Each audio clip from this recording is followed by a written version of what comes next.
These are my last minute detailed predictions for UFC Fight Night Vegas 25, Reyes versus Prochazka. I'm going to go through the entire card, starting with the early prelims, ending with the main event, giving my detailed predictions of how I believe the fights are going to play out. I'm not talking about style matchups or resumes or how they've done against former opponents that are of similar styles. I'm just talking about what's going to happen in the cage tonight for every single fight on the card, and you'll see what I mean in a second when I start with the early prelim opener of Luke Sanders versus Felipe Colares. Right, I can see this starting off very fast. I think Luke Sanders is going to get right after it in the first round. He's took this one on short notice. I think that's going to create some urgency in the early rounds against a guy like Felipe Colares who can go 3 rounds. I do believe that Luke Sanders is going to lose this one to Felipe Colares. I'm picking Colares to win by unanimous decision. I'm going to call a 29-28. No, I'm going to call a 30-27 unanimous decision for Felipe Colares. I think he edges out every single round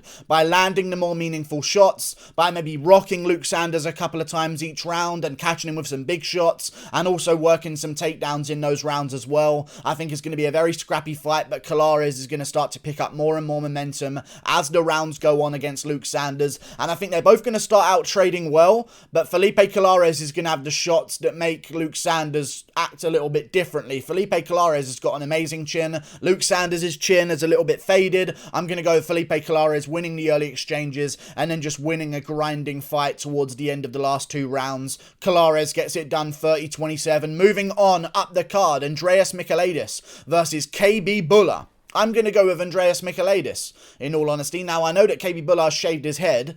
Very interesting. They're in the middleweight division. I do believe that Andreas Micheladas is going to get this one done. I like him in the middleweight division. I think he can do quite well there. I think he's a lot more durable than KB Bhullar as well. One thing I don't like is the fact that KB Bhullar is coming down a weight class after being KO'd. Either way, it's not about that. I'm talking about this fight. I think Andreas Micheladas is going to win just a grueling unanimous decision. And once again, we are going to be proven right by the fact that KB Bhullar is not good enough to be in the UFC. He fought absolute cans. Micheladas hasn't fought anyone better, but either way, in the fight, both guys are going to start out very timid. I think it's going to be a very slow fight. I think this is going to be an utter boring snooze fest of a fight. I think Andreas Micheladas is going to win this one by just being willing to start exchanges with KB Bhullar. Both guys are going to be landing shots from the outside. I think Micheladas maybe edges it on a couple more extra leg kicks and maybe some takedowns at the end of the rounds. I'm going to go with Andreas Micheladas winning this one 30-27, unanimous decision. Just a bit of a boring fight where he edges out every round and not too much goes on. Moving on up the card, Loma Lookboonme versus Sam Hughes. I'm actually going to call a TKO here for Loma Lookboonme, and I'm going to call it with knees in the clinch against the cage at the end of round 2. I think Loma Lookboonme gets it done exactly that way. Sam Hughes, not too much heart. I think after the first round, I think there's maybe going to be some grappling exchanges. Loma Lookboonme's going to stuff a couple of the takedowns of Sam Hughes and also land some shots. And I think while stuffing those takedowns, that's where the opening in the clinch is going to be for her to land those knees. I think she's going to work for double underhooks to get herself away from the takedown of Sam Hughes, who's going to want to try and get this one to the ground in that first round. Land some knees to the body. Then in the second round, those knees are going to start to have added up. Sam Hughes is going to start to slow down a little bit. And Loma's going to start unloading with knees against the cage and finish Sam Hughes by TKO in round 2 with knees to the body. Moving on up the card, Poliana Botelho versus Luana Carolina.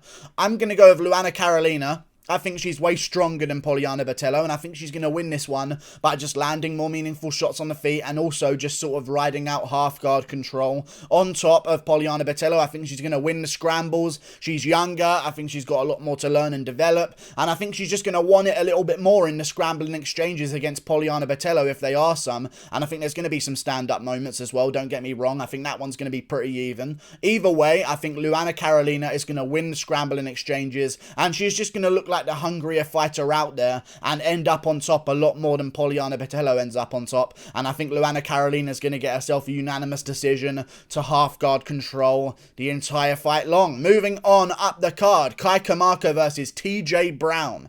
I'm going to go with Kamaka here. Again, I'm going to go by decision. Actually, no, you know what I'm going to do?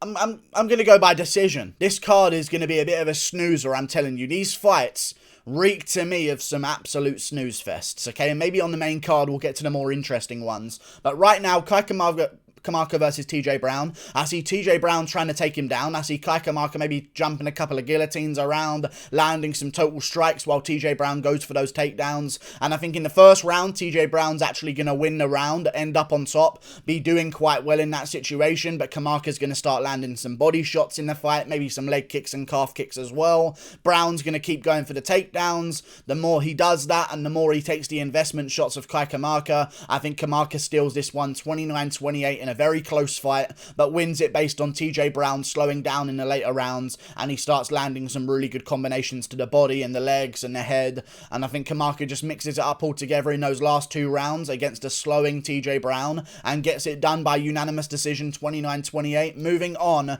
up the card, Randa Markos versus Luana Pinheiro. I'm going to call a Luana Pinheiro first round KO.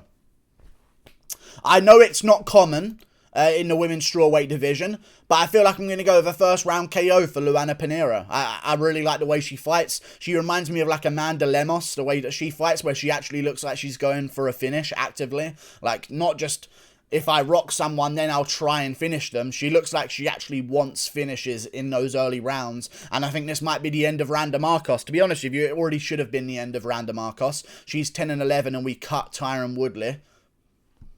You know what I'm saying? But either way, Randa Markos deserves to be here at 10-11. I guess she's got good tits. I'm going with Luana Pinheiro getting the KO in the first round. I think she finishes Randa Markos with a TKO standing against the cage in the first. I'll say standing TKO for Luana Pinheiro. Very Macy Barber versus Gillian Robertson-esque. I think it happens around the same way. Moving on up the card to the main card. Here we go.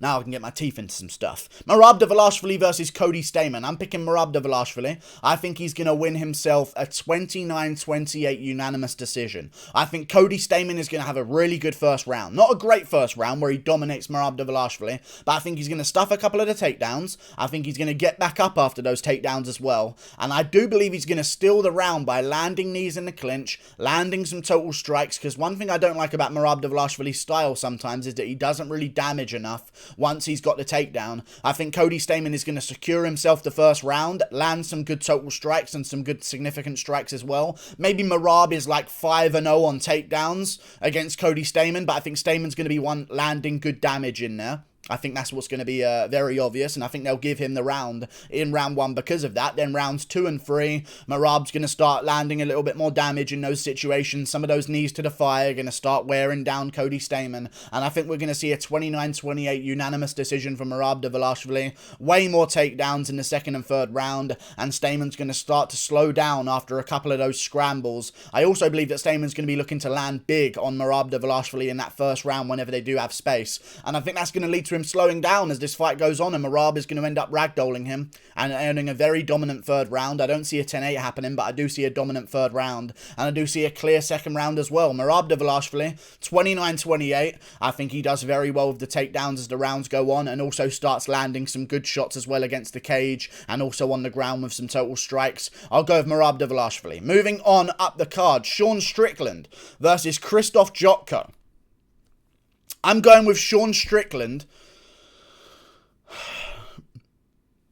Third round TKO against Krysztof Jotko. I think the first round is going to go this way. Jotko's going to go out there. He's going to try and push Sean Strickland against the cage. He's going to try and land some leg kicks as well, which is something that you can do to Sean Strickland. I can see Jotko landing some good leg kicks early, pushing him against the cage. Sean Strickland starting to smother Sean Strickland a little bit, going for some takedowns. I don't see him getting any of those takedowns. I think Sean Strickland's going to be very capable of avoiding those situations. But Jotko's going to start landing some shots, and the thought of the takedown is going to bug Sean Strickland enough to where Jotko's going to sneak himself the first round, pushing Strickland against the cage and just making him a little bit hesitant whether or not he wants to throw those punches. Then in the second round, Sean Strickland's going to start getting his timing down, popping the jab out there, landing it on Krysztof Jotko's face, doing really well in the second round. Then Jotko's going to start to get a little bit more frustrated, start telegraphing his takedowns a little bit more in the second round. He's going to maybe push against the cage against Sean Strickland again. Strickland's going to win this time with the total strikes, maybe be able to circle out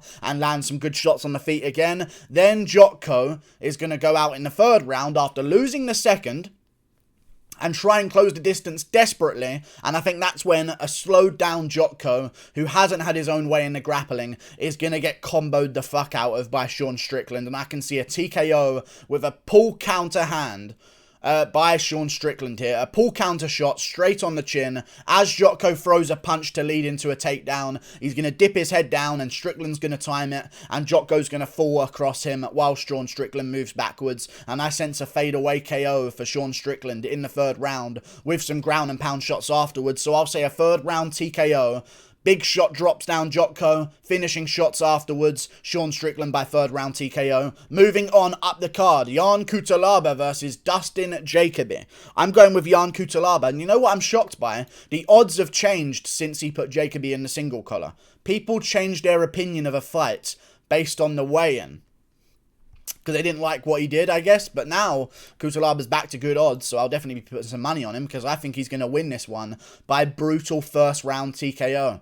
I really do. I think Cutelaba's going to go out there. Both guys are going to be doing quite well. Jacoby's going to land a good leg kick. Maybe it hurts Cutelaba, and then they start talking on the commentary about Jacoby's leg kicks. He's got some dangerous leg kicks. I think then Jacoby's going to throw another leg kick, and Cutelaba's going to catch it, sweep the other leg, get Jacoby down to the ground, and just maul him against the cage with elbows and big blows, because people don't realise this.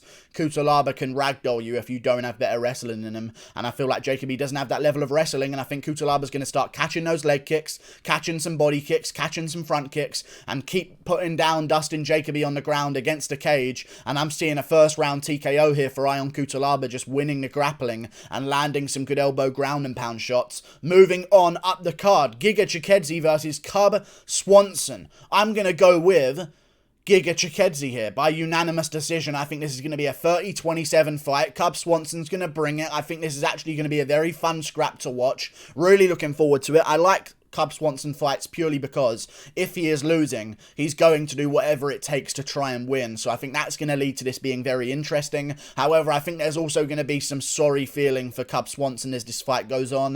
Giga Chikedzi is going to be chopping at the legs, moving backwards, landing some clean jabs, and I think that he's just going to win this fight based on Swanson overhanding and looping big shots, and Chikedzi chopping down the legs and landing some good shots down the center. Maybe he tries to mix it up with the head kicks as well. I don't see a KO happening. I don't see a submission happening for Giga Chikedzi. I think if anyone actually finishes this fight, it probably is Cub Swanson by KO. I don't see that happening either, though. I'm going to go Giga Chikedzi, outlanding and outclassing Cub Swanson on the feet for 3 rounds. I believe he is ready for Cub Swanson, and I think he'll stuff some takedowns in this fight as well, but after he's chopped down the leg of Swanson, which is going to make those shots a little bit less effective from Swanson with the takedowns.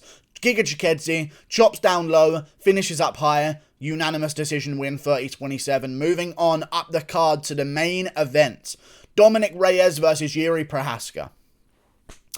Absolute fucking chaos is what I'm predicting.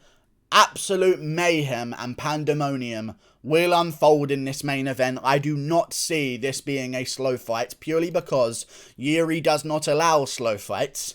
It will be action-packed while it lasts on the feet. I don't see Reyes being able to get him down. I know a lot of people are talking about maybe the wrestling of Reyes, but like Jiri Prochazka's got good submissions off of his back. Like, he's a good ground game fighter. I know he's been held down before, but he finds his way back up to his feet to get TKO finishes. I don't see any takedowns happening here from Dominick Reyes. I think we're going to see a stand-up fight. Both guys are going to be landing good shots. Maybe Reyes is ahead in some moments, but then Prochazka's going to come crashing back and land some good shots as well. I do worry sometimes about Prochazka moving forward because Reyes always has that counter uppercut. I think that might land a couple of times, and maybe Reyes looks like he's rocked Jiri at some points, but then Jiri's going to show that he's still dangerous while he scoots around the outside and does his little jokes where he runs away and then pops back in with some good shot combinations. I think that's going to make Reyes back off a little bit towards the end of the first round. Throughout all of the chaos, when Jiri's been rocked and Reyes has been tagged a couple of times, I think Jiri's going to land a straight shot on Dominick Reyes' chin with that reach advantage, and I think he's going to break Reyes' nose at the end of the first round. Second round comes around, I think that's when Reyes starts fighting a little bit differently with his broken nose, and Jiri starts going out there to land big, and I think he finishes Dominick Reyes against the cage in the second round by TKO, ground and pound afterwards. I'm not going to call a flush KO for Jiri Prochazka here. I'm going to go TKO. Down goes Reyes, Couple of shots afterwards, Jiri Prochazka gets his hand raised. I guess if you want me to call a specific shot that's going to land, I'll just say a clean 1-2. I think he does exactly what he did to Ozdemir, in all honesty. Exactly that same image. Bink, bink, down goes Reyes. But instead of being out cold because he was rocked beforehand, I think he's going to be down on the canvas a little bit, trying to fight his way back in there. But Jiri's going to end up smashing him on the ground a little bit and getting a TKO finish. Moving on to nothing. Like and subscribe. Click that button up there. Goodbye. These were my last minute detailed predictions. Toodle pip.